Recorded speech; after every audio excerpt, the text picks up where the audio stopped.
Hi, my name is Noshad. Some guys name me Shubham, and this is my Spurs video podcast.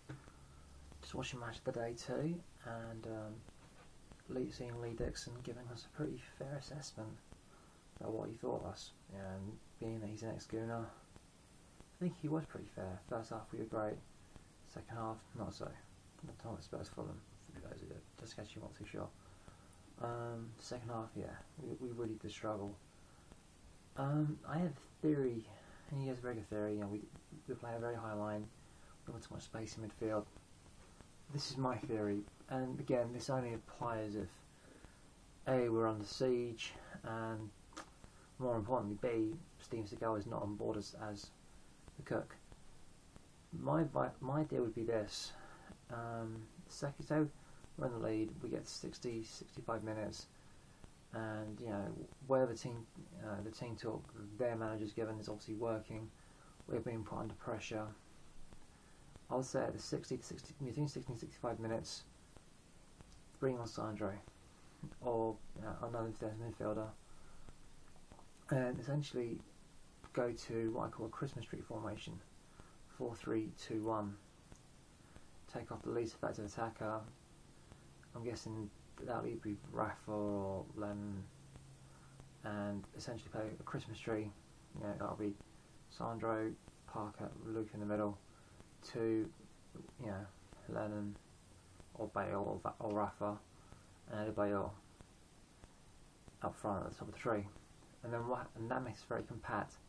Team going through the middle, well, you risk losing possession because they have to go very, very wide. And then if they lose possession, we can counter quite easily, or they'll do that long up and overs, which again is going to be much harder because we are going to be so compact. And then without the ball, this depends highly on Lennon's work rate, and which is as most of us know that Luka's work rate, which we know is actually very, very good. You can go to a 4-2-3-1. You know, Luka again in the middle, Van der Vaart shifting off to the right wing, kind of like an inverse winger. Or if that's Lennon, again play that, or if it's Bale, Rafa goes to that side. That side of the three. But it all depends on Luka.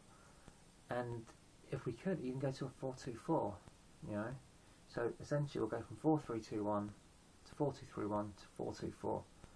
And if we can do this seamlessly, one of the things that people have said about Luka, he doesn't get enough goals. One comparison, when I met Rob White back in the summer. Well, he spoke about Luka, about his father, John White, and his father's called the Ghost. They said the nearest, in terms of play that we have had at Tottenham, that even compares to John White, is Luka Modric. I think his small frame, his ability to ghost in positions, and I've seen him when he does that Luka Modric trick, when he can be sandwiched between two players and still manage to pop a beautiful crossfield pass. I think if you can get in between the two defenders, I think he can still take a good crack. He can ghost in, and more importantly, say it is Lennon. Say, argument's like Rafa's taken off as he was today. You know, Lennon's got two people to aim for, three if Bale can make it there as well. And if he overhits it, because it is going to be Aaron Lennon. You know, Bale's on that side.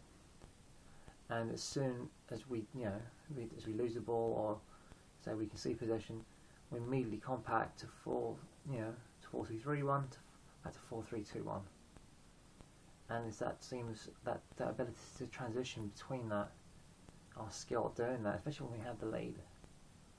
Again, it's not going to be overnight, and I'm not sure if we'll ever do it, because from what Rafa said, Harry's not that too keen on tactics.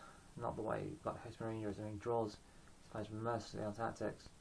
But Harry's not full. He will try these. Will try different ideas.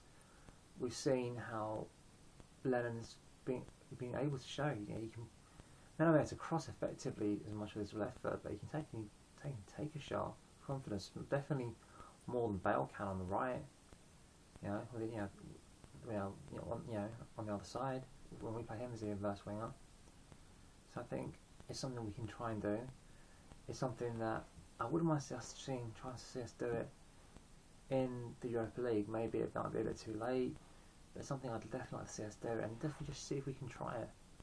You know, I think if we do get the lead, and maybe because again we're not used to holding the lead, and that's why we end up, you know, conceding, you know, not silly goals, but especially at set pieces. But we have this because we invite ourselves so much pressure onto ourselves, especially in the second half when we are, you know, essentially leading the first half. One of the things, our incredible abilities as well last season was to be able to come back from behind. While one of the things we've got to demonstrate now is the ability to hold on to a lead and even supplement that lead. And I think going, you know, like I said, this all boils down to if we are under siege, and yeah, more importantly, Steven Seagal isn't around.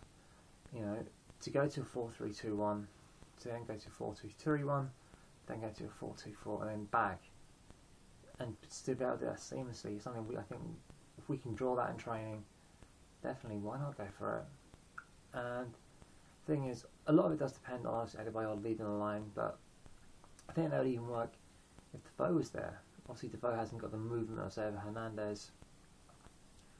You know, they've had to pull, you know, play that opposition, but I think it's something that's workable.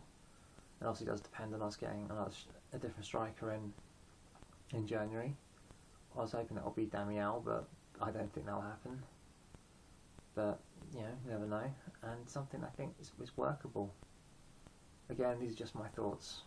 I'll give a big shout out to Craig Drury on the Spurs Odyssey. Very nice guy. And him and his mate Andy I met at the Irish Centre. Really funny guy, really cracked me up. Spurs Fulham.co.uk, a whole bunch of good guys on there. I'll give a shout out to Peter Molnar, you know, Craig Spur. You know, he's a very, very funny guy. And yeah, I hope you enjoyed these videos. Please click on the ad links and help make me a few pennies. Help pay some bills. Hope you enjoy them, and yeah, hopefully I'll speak to you soon. Until then, come on you Spurs.